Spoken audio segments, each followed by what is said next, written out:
Assalamualaikum warahmatullahi wabarakatuh. Izin memperkenalkan diri, nama saya Dita Sabrina dari kelas manajemen 22B dengan NPM 22411088. Di sini saya akan menjelaskan tentang memahami penyebab perampingan dan pemutusan hubungan kerja. Penyebab perampingan dan pemutusan hubungan kerja dalam manajemen sumber daya manusia atau SDM adalah faktor-faktor atau kondisi tertentu yang memicu pengurangan jumlah pekerja dalam sebuah organisasi atau pengakhiran hubungan kerja dengan karyawan. Dalam konteks ini, yang pertama, perampingan mengacu pada tindakan mengurangi jumlah pekerja dalam organisasi. Ini bisa terjadi melalui pemotongan tenaga kerja, pengurangan jam kerja, atau restrukturisasi atau organisasi untuk mengurangi biaya atau meningkatkan efisiensi. Yang kedua, pemutusan hubungan kerja merujuk pada tindakan mengakhiri hubungan dengan satu atau beberapa karyawan yang bisa dilakukan karena berbagai alasan, termasuk kinerja yang buruk, pelanggaran kebijakan, atau perubahan strategis organisasi.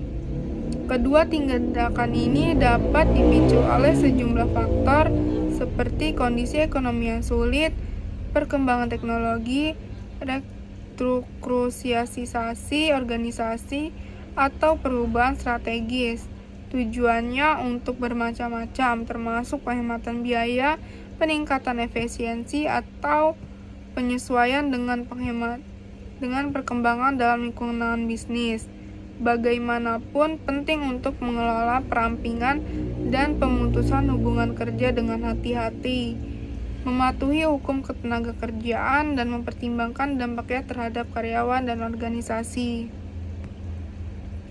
Penyebab perampingan dan pemutusan hubungan kerja dalam manajemen sumber daya manusia atau SDM mengacu pada faktor-faktor atau kondisi tertentu yang menyebabkan organisasi untuk mengurangi jumlah pekerja atau memutuskan hubungan kerja dengan karyawan. Penyebab ini dapat berbagai dan meliputi: yang pertama, kondisi ekonomi. Ketika organisasi mengalami tekanan ekonomi seperti penurunan pendapatan, laba yang menurun, atau biaya yang meningkat, perampingan bisa menjadi respon untuk mengurangi biaya operasional.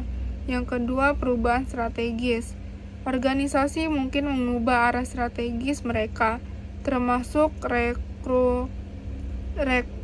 restrukturisasi atau pemutusan pada divisi atau produk tertentu yang memerlukan perampingan untuk menyesuaikan struktur organisasi.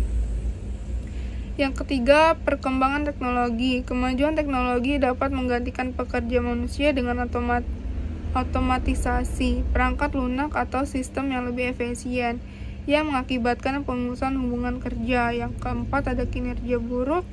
Pekerja memiliki kinerja yang di bawah standar atau tidak memenuhi ekspektasi perusahaan dapat menjadi kandidat untuk pemutusan hubungan kerja. Yang kelima, ada merger atau akuisisi.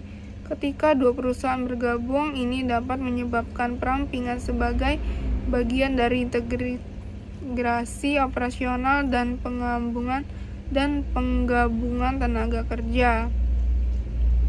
Yang keenam, ada ekonomi. Saat resesi ekonomi terjadi, banyak organisasi mungkin terpaksa melakukan perampingan untuk menjaga kelangsungan bisnis. Perubahan organisasi. Perubahan dalam kepemimpinan, visi, atau struktur organisasi dapat memicu restrukturisasi yang melibatkan perampingan. 8. Tekanan kompetitif. Di pasar yang sangat kompetitif, organisasi mungkin harus melakukan perampingan untuk tetap efisien dan bersaing. 9. Perubahan demografis. Faktor seperti perubahan dalam komposisi demografis tenaga kerja atau pergeseran kebutuhan akan keterampilan tertentu dapat mengurangi keputusan perampingan. 10. Kebijakan internal. Beberapa organisasi mungkin memiliki kebijakan internal yang mengatur situasi-situasi yang memerlukan perampingan atau pemutusan hubungan kerja. Penyebab perampingan dan pengusahaan hubungan kerja harus dikelola secara hati-hati dan adil dengan memperhatikan hukum ketenagakerjaan dan dampaknya terhadap karyawan. Keselarasan antara kepentingan bisnis dan kepentingan karyawan sangat penting dalam proses ini. Sekian penjelasan dari saya. Terima kasih. Wassalamualaikum warahmatullahi wabarakatuh.